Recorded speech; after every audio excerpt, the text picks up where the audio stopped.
Hello and welcome to Simply Walk the Talk. Making sense of the health and fitness world, one conversation at a time. My name is Josh Holland. And I'm Grace Nuttall.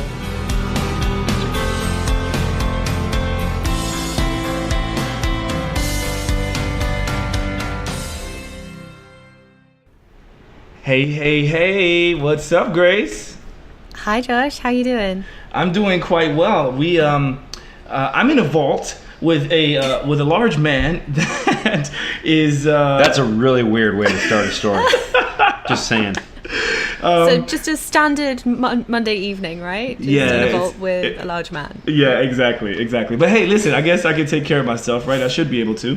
But for all of you listening out there, we have a guest on the show today, and he goes by the name Dr. John Jaquish. And that's not my superhero name. That's actually my real name. That's actually his real name. Yes. Yeah. And so we've got Grace. Welcome back to London after your amazing journey being here in the United States. Over on his part of the world, right? You were in California and Vegas and whatnot, right? Yeah, I spent 2 weeks in an RV with 3 of my best friends traveling around California and Nevada and Arizona, and it was, amazing. Beautiful. It was incredible. Yeah, you saw some beautiful parts of the United States. Yes, I mean, I thought New York was amazing, but now I just want to move to California and be near Yosemite all the time. Oh boy. Yeah, so I understand. It's hard to do anything where anybody would pay you. Anything. in that part of California, it's a beautiful place to visit. There's not a lot of industry there. Yeah, but it's probably why it's so beautiful. Exactly. Probably nothing there. Probably just bears and trees. Yeah. In order to make sure we get going on a timely manner, because as a pleasant surprise, we were trying to get a phone call prepared for this podcast today, and it just so happens that Dr. Jaquish is here in town in New York City. So we kind of said, hey, instead of fumbling around with trying to log into Skype and get this thing going, he was like, how about I just hop on by? So he is here in the flesh while we're doing I should have given you more of a warning, but I actually just figured it out this afternoon. I'm like, I got this podcast, and then I looked at your address, and I'm like, that's like right down the street from where I am. That's super. Exactly. That's the beauty of technology in the world today. So without further ado, we do have Dr. John Jaquish. I've listened to several podcasts that he's been a part of. I've also personally invested in one of the products we're going to highlight and talk about today. And I've also used it with several of my clients and friends and family. So if you don't mind, maybe let's go into a little bit about your background and kind of what you do. Yeah. The so many great things that come out, that discoveries that are made are almost done so by accident. This is kind of accidental. So a little over 10 years ago, my mother was diagnosed with osteoporosis, and I decided to chase down maybe a different approach. She didn't want to take any of the medications because there's some side effects associated with them. Not that medications don't have their place, but she didn't want to take them. And so what I determined was that it's a disease of deconditioning, and anything that's deconditioned can become reconditioned. And so I told my mother that. And I also discovered in this reading process that I went through is that there is one group of people in the world that has superhuman bone density, and it's gymnasts. And it's because of the load that they receive when they contact the ground. They hit the ground, sometimes they get 10 times their body weight in force. And so what I wanted to do was create a device that emulated high impact. So the benefits of high impact without the risks. So I developed this device, treated her bone loss, and within 18 months she went to from osteoporosis diagnosis level back to the bones of a 30-year-old. Wow. So she had terrible bones, and then she had, for her age, sort of abnormally perfect bone density. And at her age, she was in her 70s. It had me a little later in life. Wow. And that phenomenal results with her. And then when I was doing some research, I wrote the protocol. I didn't perform the actual study. It was in University of East London and Stratford. There's you know where I'm talking about. Yeah, you're probably not far from there. So in Stratford, there's a small hospital clinic that ran a study with 50 individuals looking at their bone density gains over time. Ultimately, the pre to post DEXAs were 8 months apart, with 6 months of therapy front loaded in that period of time. And they gained more bone density than pretty much has ever been recorded. And what was so interesting, and what got me to my second invention, was when I looked at the levels of force that these postmenopausal women were able to create: 6, 7, 8, 9 times their body weight. Wow. Right, like pro athletes don't train with that kind of force. Now, these women weren't like squatting 9 times their body weight, but they were able to create that level of force comfortably in impact positions. In the position, so 120 degree angle of inclusion behind your knee, that's meaning the angle, like what your knee looks like, 120 degrees, that's basically your knee slightly bent. And so when you are in that position, you're capable of incredible forces. So then I compared that to the data set the American College of Sports Medicine keeps for what people normally load their hip joint with, and it was ridiculously low. It was 1.3 to 1.53 multiples of body weight. So what that told me was there's a 7-fold difference between weak to strong range. And so we've always known the weak range is weak range because that's the hard part of the exercise, and the strong range is the easier part of the exercise. But if there's a 7-fold difference, what that told me is some of the variable resistance products out there, Arthur Jones developed the CAM with Nautilus.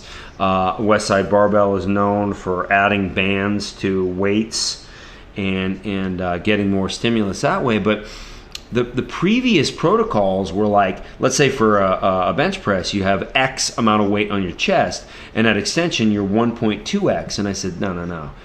What we really need is more variance. So there's X on your chest and 5X at extension. So when we do that, we can go to fatigue in multiple ranges of motion in one set. So somebody starts to exercise, and let's say, like, I was just taking Jocko Sims, the actor, through a workout down the street here in New York, and he's training for a couple things. He's in a show right now, and so what I showed him was that, and when he does a chest press, he's holding 300 pounds at the top, and then so he hits that 15 repetitions. And then he can't get there anymore, so he does half repetitions. So he diminishes the range, and he's only maybe 150 in the middle. And then the last repetition, maybe only 50 pounds in the weaker range of motion. But now he's taken the muscle to fatigue in the strongest range of motion, something you cannot do with a weight, in the mid-range of motion, and then in the weak range of motion. So this is something you just can't do with weights, and it gives you a much deeper level of fatigue, and thereby calls for more growth. And we've seen people, and I'm just torched on the internet for people saying they gain around a pound of muscle a week when they start using it. I didn't gain muscle that fast, but there are multiple. You have? Yeah. You're gaining like a pound of muscle a week, and it's like a pound of muscle a week is like, for like high performance athletes, they're just like, that's not possible. Well, it is, because you're just going to a deeper level of fatigue. And then some of the dismissive comments we get are like, well, it's just bands. No, it's not just bands. It's the world's most powerful bands. There's never been, in fact, if there were bands like this before without the whole system, they would be useless, because if you tried to do a deadlift with these bands without the Olympic bar that's part of X3 and without the ground plate that's part of X3, you'd break your wrists or your ankles or both. Yep. So massively powerful, and that's the objective of the product. And what's also interesting is I hesitate sometimes, and I see the look on your face. You're thinking women probably don't want to deal with 300 pounds. remember, you're 7 times stronger in your strong range. You don't even know what you can handle. And when you deal with those higher levels of weight, it's very safe because you're in your stronger range of motion. You have more capability there. And so you end up fatiguing with higher levels of weight in a safer manner than dealing with a static weight moving through space. Therefore, you get a greater level of stimulus, and you were far less risk than if you had been lifting a static weight.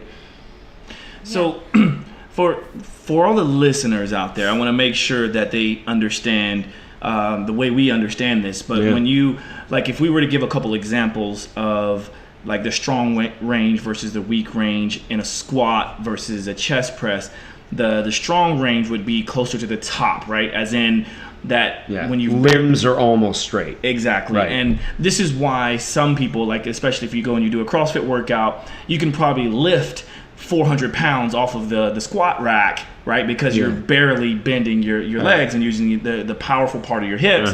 But then you go down, right? And you can't get back up. Right? Or at the top part, again, if you're on your back doing a bench press, you're taking the weight off the rack. That's the strong part, right? And then as you lower, you go down into that weaker part. So I just want to make sure people understand what that means, because visually that makes more sense to some people who aren't in the field that we are. Yeah. Grace, you had a question? Oh, so I was going to kind of just with your point where you say people might dismiss it as just being exercise bands. It's funny because a couple of weeks ago when Josh was in London, I got to try the bar myself. Yeah, that's right. And at travel first with it. I It's was, good to well, that's what was amazing. But I think at first I was like, oh, this should be fine. I've been working out a lot recently. Like, this will be great. You want me to do some arm press, like arm curls and everything. Perfect. And I just couldn't do it. I was so shocked. It was so difficult for me. Like, I couldn't even do a proper curl, and like I couldn't do a deadlift. Like, I could kind of do a deadlift. You don't travel with the lightest band, I'm guessing. No. Yeah. Well, to be fair, right, and I guess to the point of all this, Grace, you were able to do it. You just weren't able to do it in the way that you're used to doing it, right? Yeah, exactly. And this is one thing that I was trying to take some advice from all the things that I've seen that they've published with their bar and their products, is keep going, right? Because even if it's a small range of movement, you're still able to put out some sort of force. Diminishing the range is really important. Yeah. So first you fatigue the strong range, then when you can't get there anymore, then you fatigue the mid range, and then finally the weak range. Yeah. You can't do that with a weight. That's like, this is actually fatiguing you in accordance with your biomechanics. Yeah. With human biomechanics, and weights just don't do that. There's a reason when we sprint, we only use 7 degrees of flexion of our knee. We have 180 degrees available. Why don't we use all 180? Well, because only 7 degrees are really efficient for propelling us as fast as possible. Yeah. So. Well, I think. Oh, sorry. No, go ahead. Oh, I was just going to say, well, I think that's one of the really interesting things about it, because it can challenge your preconceptions about how you complete a movement. Like, I think we talk a lot on the show about people getting complacent with their abilities, and I think this is an excellent tool for challenging that. So if you think that you can easily do a deadlift, this will make you question it, because you're working those different strength points. Yeah. And one thing I'll have to add is, as a person who does a lot of different modalities, from dance to yoga to CrossFit to MoveNat, all these different things, I've been very comfortable, because I used to practice, and I still do, super slow method. Yeah. And so in my body and my way of thinking, I'm used to training to like positive failure or complete failure. Yeah. Whereas a lot of other people aren't quite comfortable with that, because one of the first questions I get is, well, how many sets and how many reps? Yeah. Right? And so I'm curious, like, maybe so that you can explain this in a way that people understand, but I'm just kind of like, look, 1 set to complete failure. Let's get it. Right. So when X3 bar was created, I got so much pushback for just recommending 1 set, and ultimately, it took me some time before I could explain it as well as I can now. And what I tell people now is, when you train with a weight, you're really only training the weak range, where you're only stimulating the least amount of muscle. right? Because that's where you go to fatigue, in the weak range. Hence, we call it the weak range. So what if you could fatigue all ranges of motion? And that's what we're doing with X3. So it's a deeper level of stimulus, and you only need to stimulate one time. Bone density, for example, one loading cycle triggers bone growth of the appropriate load. Interesting. Well, only one. You don't need to do it twice. Yeah. And so this is seen in gymnastics. This is seen with my first invention. Osteostrong.me is where people find that if somebody wants to look into greater bone health. But so when you see these things where people do multiple sets, it's because each set is really kind of crummy. Yep. You're not really getting the kind of stimulus that you could get. No other place. Like if you want to get a suntan, you need to be in like the peak of summer, whatever, 4th of July for us, and you go out and you come back 20 minutes later and your skin's kind of red, and then if you don't go out again or you put some sunblock on, then it turns into a tan. But if you keep going outside, or if you go outside all day long in the wintertime where the stimulus is very poor, nothing happens. And that's a lot more like just training with a weight. And I like I said, I'm like the most hated guy on the fitness internet for saying this kind of thing, but it's truth. Now, for me, with a lot of the clients that I train, I know there's also a lot of listeners at this level. I train a lot of models. I train a lot of female models. And many of them rough job. Yeah, no kidding, right? It probably is a rough job. They have very specific requirements. Oh, very specific, and very. A lot of them now. I think the average user or end user today is much more intelligent, or quote unquote intelligent, than they were before. So they're going to be asking a lot of good questions, and there's so much misinformation out there. But one of the main things I get, and I'm sure you get this as well. Correct me if I'm wrong, but me being a guy with a certain bit of muscle mass. Oh yeah, I know where this is going. We have to kind of talk our way around. Hey, listen, just because I look this way doesn't mean that I'm going to make you look this way. So, right. And I will be posting some videos of a few of the high-profile models that I have training on X3 Bar now. But what can you add to that conversation, that bit of apprehension that some of the girls out there, the females out there, might have? So everybody who wants to create, everyone's goals are different. Like my goal when creating this product, and I believe my goal is more similar to more people in the world than anybody else's. I want to be as strong as possible. I don't care how much I lift. Like somebody, I get questions like, well, how much do you bench? And I'm like, I'll never bench again. Who cares? Yeah. Like, I know I'll be stronger than everybody else. That's what counts. Like we talk about that. At my strength level, the injury risk is so high. Doing a regular bench press, I'd never do it. No reason. I'm 41 years old. Like, why? Why screw around with that? So as strong as possible, as lean as possible. That's my goal. When you're talking about a model, they want some proportions. They want to make certain parts of the body thicker to make other parts of the body appear thinner. So a little bit of calf growth makes your ankle look smaller, makes your knee look smaller. So women typically like that. If they model heels at all, or if they walk down a runway in high heels, it's going to create a better aesthetic.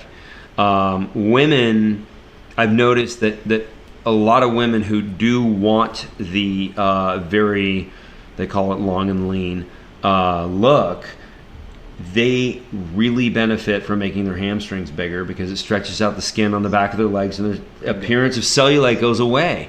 And previously, the only way to do that was deadlifting. Yep. And women don't want to deadlift because they know they're using their back and they don't want to injure. So they go, you see them go so light on the deadlift. It's like, you use more strength in your spinal erectors getting out of bed this morning than with your exercise. But I get it. They don't want to get injured. So now they can get the benefit of training heavy. They can grow their hamstrings, the cellulite. Now, obviously, there's a body fat component to this, but you can really help the appearance of cellulite and the abatement of said appearance if you grow the hamstring. And so females have been thrilled with that kind of result. Now, for males, it's pretty obvious. Bigger neck, bigger arms, bigger chest. Some of them want bigger legs, though. It's like the bodybuilders talk about big legs, and anybody else just doesn't care at all. Yeah. It's really funny. But there's so really thickness and some other things that surprised me in my week 3 video. I was laughing at the fact that there's like a fitness, what do you want to call it, myth, or just things that are said. If you want great calves, you need to be born with great calves. So, and that's been around, and I had lifted weights for 20 years before developing this product, and I looked okay. I looked athletic, but I wasn't, like, if I had promoted a fitness product at that level of fitness, it would have been like, okay. And I kind of did. It's when I started promoting X3 and recording some of the videos for the 12-week program. And it was funny because 12 weeks later, my calves looked like somebody glued a stake on the back of each of my leg. Like my pants are tight at the calf, and that's not something I expected. And I talked to women about that kind of thing and making their calves bigger and how they're going to look better in heels, and they like that a lot. Well, it's really interesting. I'm glad you touched on the hamstring component and cellulite, because I'm sure many of the people that I work with trust me and believe in what I say. Otherwise, they probably wouldn't keep coming to me. But it's nice to have someone confirm exactly what I'm saying, because I believe the same thing. And that's why I have these girls. Yeah. Especially, I get more questions from females, especially female models, asking me about cellulite and how to reduce the hip size to get into clothes, and I have them deadlift on the X3 bar. Yeah. And right. Of course, all the diet components and things like that. And they wouldn't, like, I eat a couple pounds of red meat for a meal. Literally, I do. So if you eat like I do, you might grow muscle like I do, but they won't eat like that. Exactly. So it's like my goal is I want to be as strong as possible, and my nutrition coincides with that. They want to be of a certain aesthetic, and their nutrition needs to coincide with that too. So, like, and if you look at the video programming, I don't tell everybody to go eat what I eat. I say, it's true. I talk about the benefits of ketogenesis, the benefits of intermittent fasting, the benefits of reducing sugar, and I also say that there's a lot of different nutrition programs out there, and hardly any of them are bad. You just actually have to follow them. Well said. Mm-hmm. Yeah. All right. So, just really quickly, I think it would be great to get a bit more of like your personal background and your experience with it and how you kind of came to this point. I know you talked about how you were inspired to research this product because of your mother. So at the time, were you working in the fitness industry? Were you an entrepreneur at the time? No. Like, how did you get into this world? No, it was, I was doing, when I developed the bone density medical device, the OsteoStrong, what's now in OsteoStrong locations, those are clinics. So I was doing enterprise software sales. Like I was a business major. I had an MBA, and I was not thinking about this kind of thing at all. But I did have a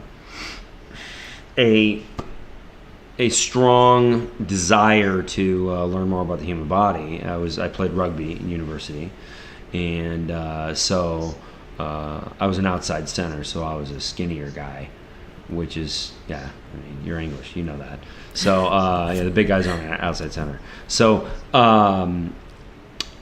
it just kind of went together, and then as I started developing the device and testing it with my mother, and then I ran tests with 400 other people, and this is done in the Napa Valley in California.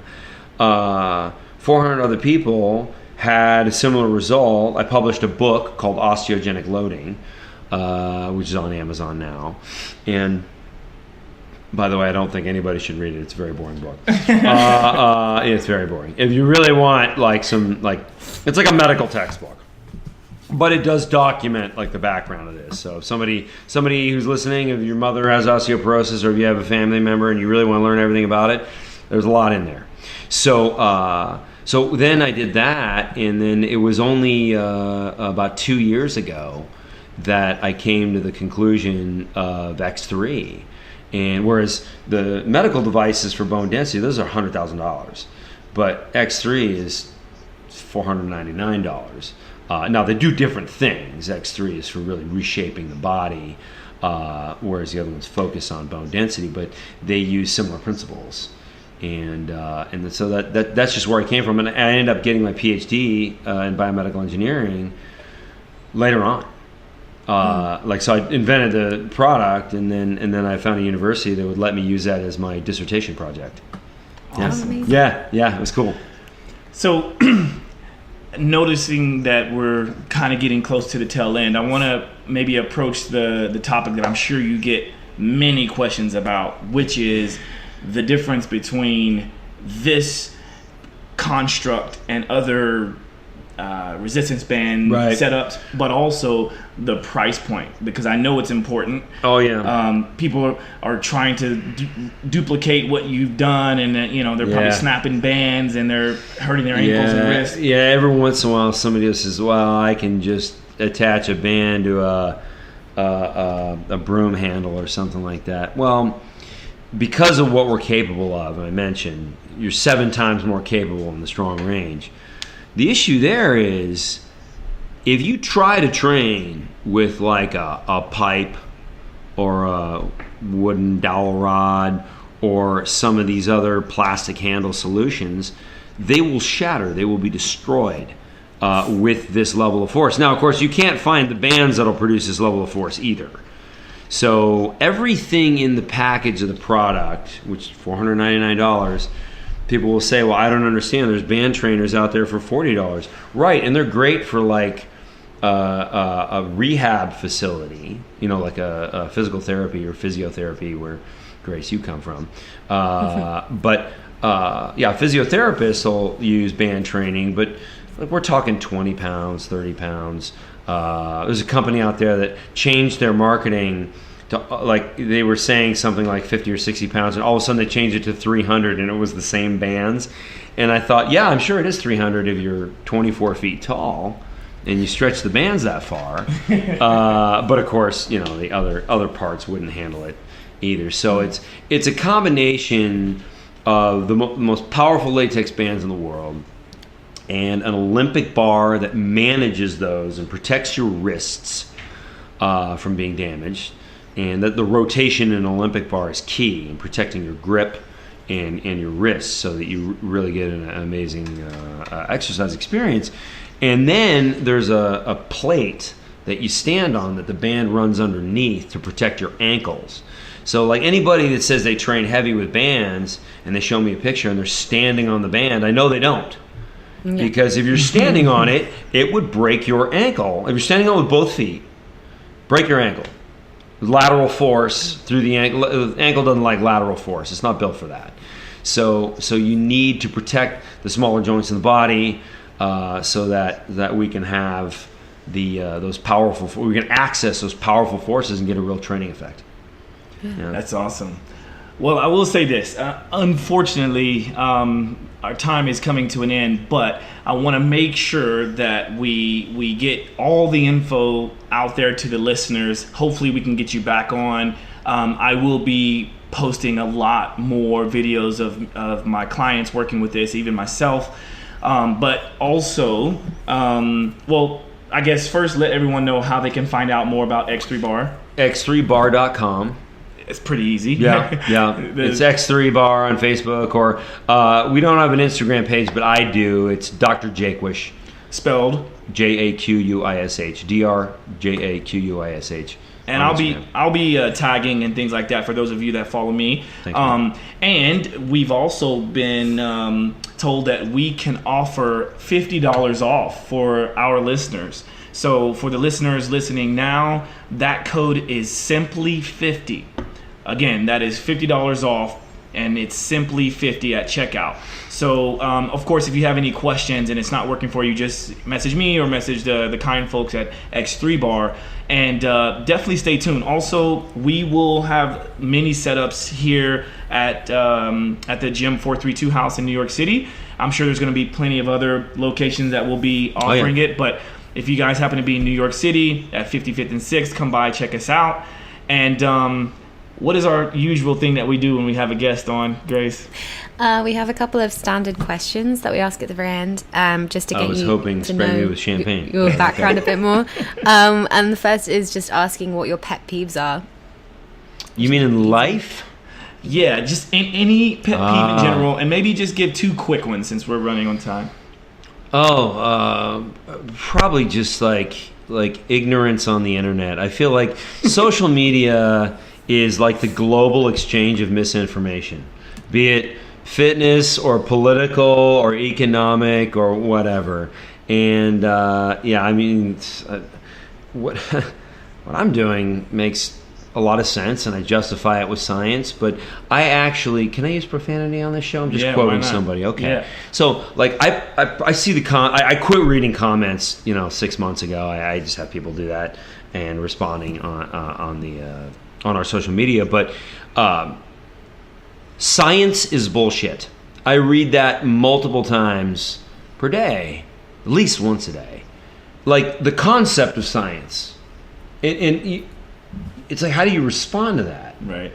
Just like, this is a person so there's a lot of irrationality and anger and on the internet. It's it's a very strange, and that covers both my 1 and 2 pet peeves. It's just beautiful. Yeah, and it doesn't matter. Some of these people, it doesn't matter how you say, like you can be polite, and I don't call them stupid. I say, well, maybe I'm not saying this correctly, and you go back at them, and they're just furious. They just feel comfortable in their anger. That's about it. Yeah. And our very last one, because that's a really good one, and we'll make this one super quick, is what is one thing you're grateful for? Because we like to finish with positivity and gratitude. So what is one thing you're grateful for? Experimenting with extended fasting. Oh, okay. It is. I'm at the point now where I'm leaner than I've ever been. I eat at a caloric surplus every meal, but I eat 6 meals a week. Oh, wow. So one day, 48 hours. So actually, I'm having dinner. I have dinner reservations at 5 o'clock. That will be 48 hours. And I haven't eaten anything. Yeah. Amazing. And I'm leaner in the mirror like every time I do that. And every day a little bit also. So I'm probably one of the few people that's not taking any performance enhancing drugs, and I'm getting leaner all the time. And I just like Dr. Jason Fung, if you can get him on your show, like his research, and he also really proved the growth hormone upregulation and the cortisol downregulation. Those pieces of information were critical, because when we grew up, I don't know how old you are. How old are you? 37. 37. Okay. So yeah, it's kind of the same thing. Like we were told, like if you don't eat like 4 or 5 meals a day, you're going to lose muscle between meals. We were told that. That's completely not true. Wow. Like exactly. Totally. Well, we'll have to have you on again so we can discuss your experience with that as well. He's clearly a wealth of knowledge, everyone. So, next time we have to do this in multiple segments, or just keep him on here longer. But as always, thank you for your time, Dr. Jaquish. Absolutely. I will be thrilled to come back. Awesome. And thank you to all the listeners. And if you want to check out the X3 Bar, go to x3bar.com and use the code Simply50 to get $50 off. And until next time, see ya. Bye. Thank you guys. so much. Bye. Thank you. Bye. Thanks for listening to Simply Walk the Talk. If you have any questions or comments, shout out to us on social media or email us at hello@simplywalkthetalk.com. And if you like this episode and it was helpful in any way, feel free to share. Thanks.